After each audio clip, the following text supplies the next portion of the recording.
Παναγιώτατε, κύριε Πρόεδρε της Διεθνούς Έκθεσης, κύριοι εκπρόσωποι των οικονομικών και κοινωνικών εταίρων, κυρίες και κύριοι, θα ήθελα να ξεκινήσω με 2 ερωτήματα.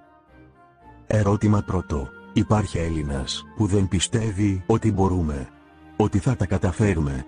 Πιστεύει κανείς ότι η Ελλάδα δεν έχει πλούτοπαραγωγικές πηγές, ανθρώπινο δυναμικό και σήμαν? Ερώτημα δεύτερο. Υπάρχει κάποιος που να μην κατανοεί ότι, εδώ και καιρό, αντί να αξιοποιούμε τα συγκριτικά μας πλεονεκτήματα, με αμεριμνησία χτίζαμε παλάτια στην άμμο? Ότι ξεχάς. Αφήστε προς στιγμήν τα μνημόνια και τις όποιες συμφωνίες. Αμφιβάλλει κανείς ότι πρέπει πλέον να τα αλλάξουμε όλα για να επιβιώσουμε, αλλά ακέρια να χτίσουμε μια καλύτερη χώρα?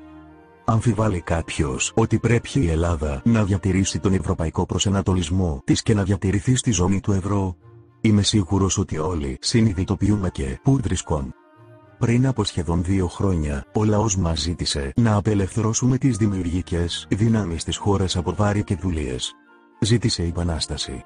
Την επανάσταση του αυτονόητου. Αυτό κάνουμε. Αυτό προσπαθούμε. Αυτός είναι ο στόχος μας. Να ξεφύγουμε όλοι από τους περιοριστικούς ορίζοντες του μικρόκοσμου μας και να κοιτάξουμε το κοινό μας συμφέρον. Το καλείτε. Πρώτη προτεραιότητά μας. Μια σίγουρη πορεία. Να σώσουμε τη χώρα από τη χρεοκοπία.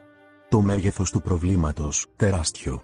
Μετά το 2004, το χρέος της χώρας εκτοξεύτηκε σε πρωτόφαν. Και φυσικά, αυτό το χρέος δεν προέκυψε από μόνο του. Οφείλεται στο έλλειμμα.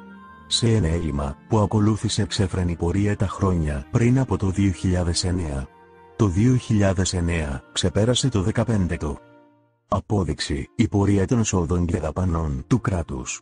Με τις δημόσιες δαπάνες να εκτοξεύονται και τα έσοδα να συρρυκνώνονται. Με την ψαλίδα να διευρύνεται όσο ποτέ άλλοτε το 2009.